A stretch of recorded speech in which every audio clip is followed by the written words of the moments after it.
자유한국당이 어제 전당대회를 통해 가지고 대표와 최고위원들을 뽑았습니다. 대표는 압도적으로 홍준표 전 후보가 됐고, 최고위원은 3명은 진홍, 2명은 진박 이렇게 됐는데요.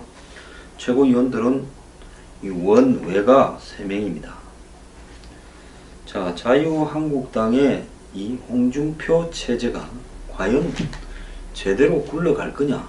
어제 저는 감자밭에서 감자를 캐는 이벤트를 하고, 다른 한편으로 지금 지역을 돌면서 투표한 부분이나 또 여론조사한 부분이 집계되어 가지고 이 자리에 전해지면서 감자밭에서 홍준표 후보가 당선 소식을 듣고 이렇게 양팔을 들었습니다.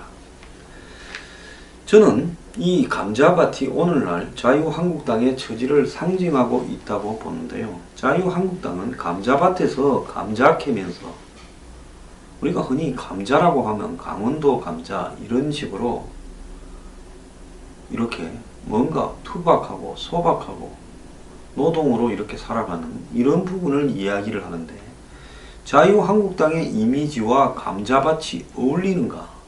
지금 문재인 대통령이 감성 코드를 이야기를 하고 소통, 협치 이런 일종의 이벤트를 계속해서 재미를 보니까 자유한국당도 재미를 좀 보고 싶어서 감성 코드를 했는데, 그럼 자유한국당하고 통하는 감성 코드로서 이벤트를 했어야 되는 거 아니냐. 그냥 감성과 관계없이 솔직히 한다면 시청 앞에 텐트 치고 그 자리에서 무릎 꿇고 대표와 최고위원 누가 선출됐다 발표나면 전원이 석고 대제를 하면서 하룻밤 그 텐트에서 밤을 새우는, 하룻밤 밤 새운다고 어디 죽겠습니까? 그런 대국민 사과가 필요하죠. 그러지 않습니까? 2번을 정권을 당선시켜줘서 좌파들이 망친 나라를 되살리라 그렇게 했는데, 국민들은 되살리기는커녕 도둑질을 해먹거나, 그렇다고 좌파들이 도둑질 안 해먹었다는 거 아닙니다. 적어도 보수라면 안 해야지요. 쓰잘데없는데 돈을 낭비하거나 안보도 제대로 지키지 못하면서 정권을 스스로 무너져 버리면서 문재인 정권을 조기 대선을 통해서 당선시켜주는 역할을 했습니다. 박근혜 전 대통령, 최순실 이 2사람만이 여기에 책임이 있는 게 아닙니다. 저는 친박을 자처했던 핵심이라는 사람들일수록 책임이 더 많이 있고요. 비박들도 거기 못지않은 책임이 있고, 박근혜 대통령의 잘못이 49라면 저는 자유한국당의 잘못이 51이라고 보고 있습니다. 대통령이 방향을 상실했다 하더라도 집권기간 대부분, 지난 총선 전까지만 하더라도 국회 과반수 의석을 확보하고 있던 새누리당이 전적으로 책임이 있는 겁니다. 그들 내부 집구석에서 도장 들고 튀고 녹취 털고 이렇게 하지 않았으면요, 지난 총선도 대성은 못했다 하더라도 그래도 일당이 되고 여유를 조금은 가질 수 있었을 겁니다. 그랬다면 탄핵이나 이런 사태가 오지도 않았을 거라고 저는 보고 있습니다. 결국은요, 뭐 때문에 이 꼴이 되었는가? 박근혜 대통령, 최순실 못지않게 자유한국당, 당시 새누리당이 이 사태가 오기까지의 모든 어떤 책임을 자초했는데요. 근데 감자밭에 앉아가지고 저렇게 목에 수건씩 하나씩 쓰고 이 밀짚모자 쓰고 꿇어 앉아서 감자 캐면 국민이 이들을 변화한다고 봐줘야 됩니까? 지금 이들이 전당대회 치르는 모양을 보니까 가관이고, 또 이들이 TV 토론을 하는 모양을 보니까 과관이고, 저는 이 사람들을 정신 못 차렸다고 보고 있고요. 그야말로 망하는 길로 들어선, 한마디로 말기의 태형적 모습을 보이고 있다고 봅니다. 홍준표 대표는 당선되어서 절풍 모구, 즉 바람을 머리에 바람에 머리를 빗고 비에 몸을 씻는다.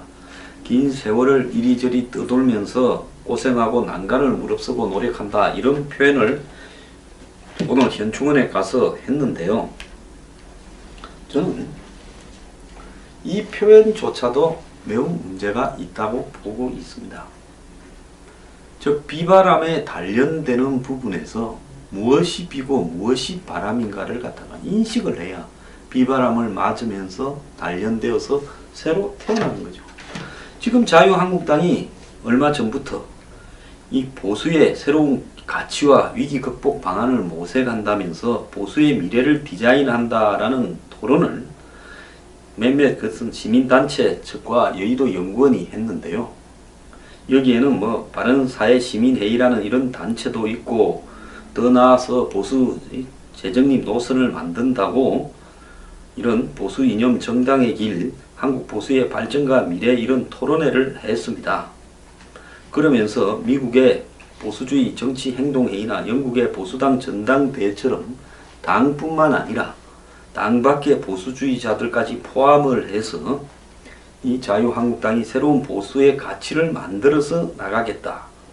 이렇게 이야기도 했습니다. 그러면서 몇몇 단체들이 있는데요. 남의 단체에 대해서 말하고 싶진 않은데요. 그 단체의 책임자라고 하는 사람들이 여태까지 뉴라이트라거나 또 더 나아가서 무슨 시민단체 연합이라거나 이런저런 이름을 달고요. 권력의 양지만 쫓아다니는 그런 사람들이었습니다. 안 그러면 재벌들의 앞잡이 역할을 하는 시민단체를 표방한 한마디로 손에 흙 묻히지 않고 양지에만 서고 싶어하는 교수들 모아놓은 단체였습니다. 이런 단체들과요. 자유한국당이 천번 만번을 회의한다 하더라도 그 사람들 머릿속에는 기득권의 이해관계를 대변하기 위한 대리인 역할을 수행하는 수준을 넘어선 이야기가 나오지 않습니다. 딱 깨놓고 이야기합시다. 보수 진영에 그럴싸한 인텔리 시민단체를 표방하는 교수나 이런 사회운동가를 표방하는 사람들은 상층에 재벌 대기업 앞잡이들입니다. 그리고 그 밑에 시민단체라고 하면서 바닥으로 조금 가까운 사람들 중에 상당수는 그야말로 그때 양지를 따라서 때로는 이명박 편들었다가 때로는 박근혜 편들었다가 홍준표가 후보 될 만하니 홍준표 편들었다가 왔다 갔다 하는 사람들입니다. 또 그쯤에 중간쯤에 앞에 말한 상층 인텔리 그룹 A 그리고 바닥형 시민단체 B라고 하면 그 중간쯤에 A와 B 사이에 1.5 정도로 있는 사람들은 전직 장관, 총리 뭐 이렇게 했던 사람들이 미련을 못 버리고 보수 무슨 단체처럼 해서 재단 만들고 어쩌고 해가지고 또 걸치고 있습니다. 왜 보수가 안 되느냐? A나 B나 1.5나 그 밑에 이제 C가 있습니다. 바닥 하청 청부 회사들. A, B, C 아니면 1.5 데리고 보수의 방향을 연구해봤자 저는 안 된다고 봅니다. 지난번에 자유한국당에 저보고 토론해 오라 아까 말한 그런 토론회 제가 거절했지요. 왜? 가면 제가 자유한국당 토론회 작년 올해 2번 갔습니다. 제 딴에는 앞에서 입바른 소리 한다고 했는데요. 주최 측이나 청중들 모두가 제 말을 들을 준비가 안 됐습니다. 그들 입맛에 맞는 이야기를 해줘야 듣겠죠. 저는 홍준표 대표의 신보수주의요. 경제적으로는 뭡니까? 대기업 재벌 위주의 실패한, 9년 하면서 실패한 그런 경제관을 더 가져가자는 이야기밖에 더 되겠습니까? 절대로 자기들끼리는 이견이 나올 수 없는 사람들이 당에 있으면 당에 있는 보수, 또 당에 있지 않은 재벌 앞잡이나 하청업자들이나 이런 사람들을 모아서 항상 양지만 찾는 사람들을 모아서 그거는 인텔리건 바닥형이건 둘 다 양지형입니다. 그래서 양지형 정당과 양지형 시민단체가 보수 시민단체가 모여서 새로운 보수 영국의 뭐 디즈레일리 노선을 따른다고요. 즉 보수의 개혁을 이루었던 디즈넬리 수상의 길을 따른다? 좀 웃기지 말라고 저는 이야기를 하고 싶습니다. 감자밭에서 첫날, 만날, 백날을 감자 캐봤자 거기서 깨달음이 생길 수는 없는 거지요. 홍준표 대표, 육참 골단의 각오로 보수 재건하겠다. 육참 골단 옛날에 문재인 대표가 썼던 말 아닙니까? 자기 살을 발라주고 상대 뼈를 끊는, 즉 내 팔 하나 자르고 상대 목을 날리겠다, 이런 이야기인데요. 쉽게 말하면요. 자, 그런데 자유한국당의 절반쯤은 언제 망하나? 지금 우리가 막을 힘은 없으니까 대기는 홍준표 되는 게임이었다. 내년 지자체 선거 때 망해라. 아마 망할 거야. 수도권에서 전멸을 할 거야. 망하면 정치판에서 정리하고 가면 된다. 여당요, 입이 찢어졌지요. 홍준표 말도 험하고, 그래서 뭐 소수한테만 인기 있는 일종의 컬트 영화 같은 그런 인물 아니냐. 그래서 확장성에는 분명히 문제가 있고, 경제적 관점이나 사회복지적 관점에서도 젊은 사람이나 수도권에 안 통할 사람이니까, 그래 잘 됐다. 좀 귀찮기는 하겠지만은 잘 됐다 차라리. 그러면 우리가 70% 지지는 계속 갈 수 있겠다. 이렇게 생각을 하고 있고, 나머지 야당들은 차별화만 하면 된다고 생각을 하고 있을 겁니다. 친박 청산 가능하겠습니까? 저는 불가능하다고 보고 있습니다. 자, 반대파가 한둘이 아닌데 그 반대파는 일단 밀어준다가 아니라 빨리 망하기를 손꼽아 기다린다고 하고 있을 겁니다. 혁신을 하려 해도 혁신의 방향을 지금 만나서 이야기하는 사람들을 모아서 범보수 해봤자 그들만의 리그에 불과할 뿐입니다. 제가요, 자유한국당 출발하는데 득담을 해드려야 되는데 이렇게 악담을 해서 대단히 미안한데요. 이렇게 하면 제가 득담을 해주겠습니다. 홍 대표 이야기를 하는 거 보니까 뭐 장관 인선이 아닌 거 우린 반대한다 이야기하고, 대통령이 뭐 자기 사람 굽는 거니까 그건 마음대로 해라 이러는데, 그렇다면 하나 조건이 있습니다. 보수의 핵심적이고 기본적인 가치가 무엇입니까?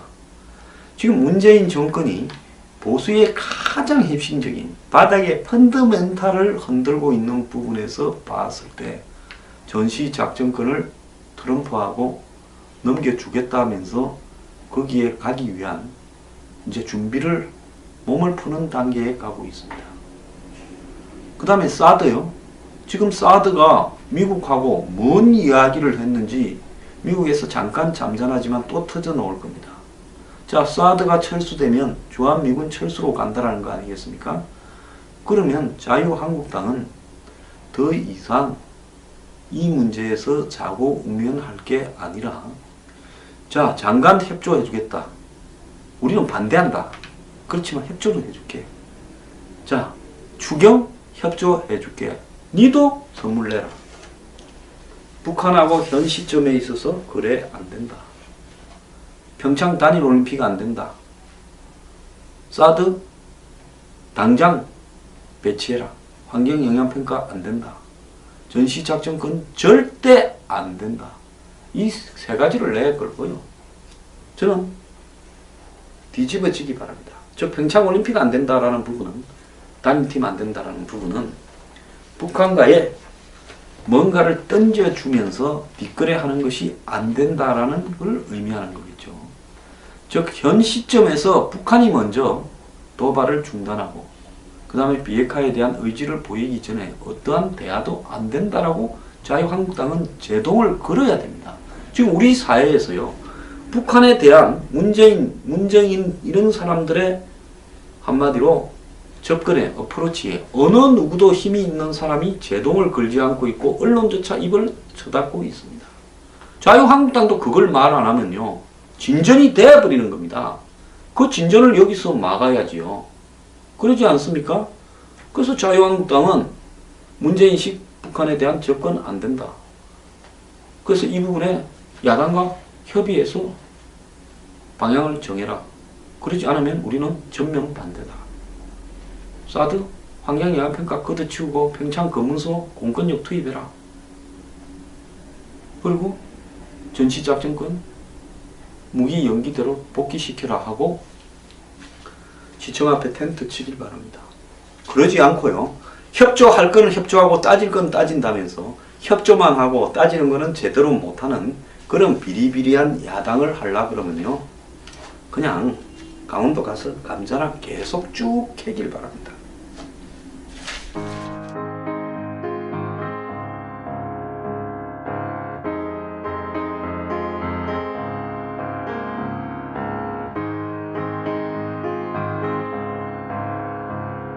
앉아서 감자 캐면 국민이 이들을 변화한다고 봐줘야 됩니까?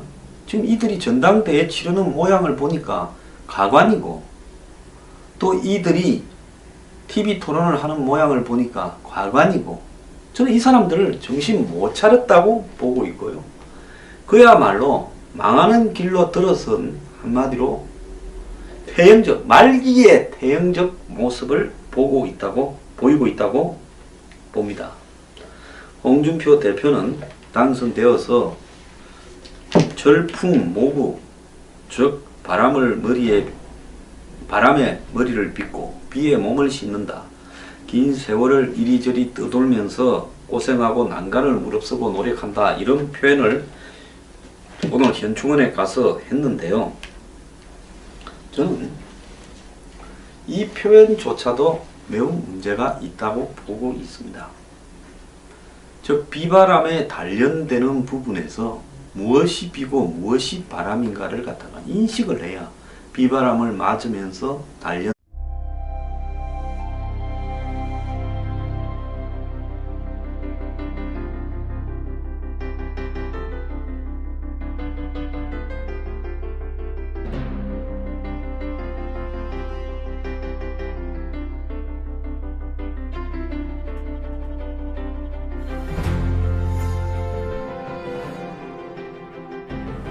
자유한국당이 어제 전당대회를 통해 가지고 대표와 최고위원들을 뽑았습니다. 대표는 압도적으로 홍준표 전 후보가 됐고 최고위원은 3명은 진홍, 2명은 진박 이렇게 됐는데요.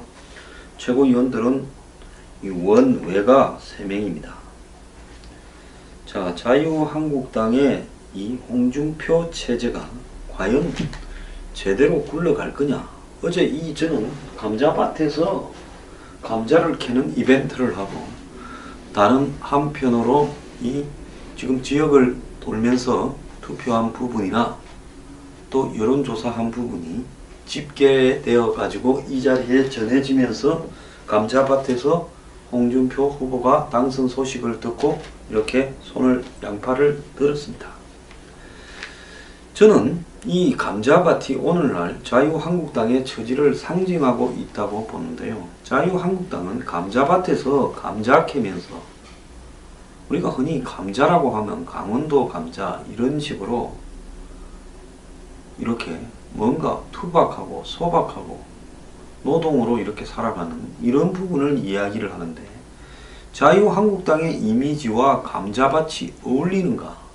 지금 문재인 대통령이 감성 코드를 이야기를 하고 소통, 협치 이런 일종의 이벤트를 계속해서 재미를 보니까 자유한국당도 재미를 좀 보고 싶어서 감성 코드를 했는데 그럼 자유한국당하고 통하는 감성 코드로서 이벤트를 했어야 되는 거 아니냐. 그냥 감성과 관계없이 솔직히 한다면 시청 앞에 텐트 치고 그 자리에서 무릎 꿇고 대표와 최고위원 누가 선출됐다 발표나면 전원이 석고 대제를 하면서 하룻밤 그 텐트에서 밤을 새우는 하룻밤 밤 새운다고 어디 죽겠습니까? 그런 대국민 사과가 필요하죠. 그렇지 않습니까? 2번을 정권을 당선시켜줘서 좌파들이 망친 나라를 되살리라 그렇게 했는데 국민들은 되살리기는커녕 도둑질을 해먹거나 그렇다고 좌파들이 도둑질 안 해먹었다는 거 아닙니다.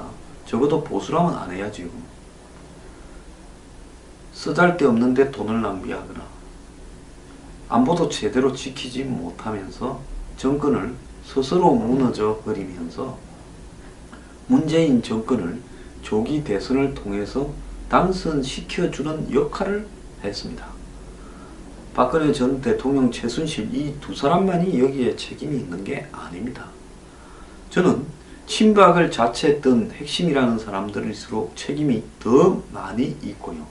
비박들도 거기 못지않은 책임이 있고, 박근혜 대통령의 잘못이 49라면 저는 자유한국당의 잘못이 51이라고 보고 있습니다. 대통령이 방향을 상실했다 하더라도 집권기간 대부분 지난 총선 전까지만 하더라도 국회 과반수 의석을 확보하고 있던 새누리당이 전적으로 책임이 있는 겁니다. 그들 내부 집구석에서 도장 들고 튀고 녹취 털고 이렇게 하지 않았으면요, 지난 총선도 대성은 못했다 하더라도 그래도 일당이 되고 여유를 조금은 가질 수 있었을 겁니다. 그랬다면 탄핵이나 이런 사태가 오지도 않았을 거라고 저는 보고 있습니다. 결국은요, 뭐 때문에 이 꼴이 되었는가? 박근혜 대통령, 최순실 못지않게 자유한국당, 당시 새누리당이 이 사태가 오기까지의 모든 어떤 책임을 자초했는데요. 근데 감자밭에 앉아가지고 저렇게 목에 수건이 하나씩 쓰고 이 밀짚모자 쓰고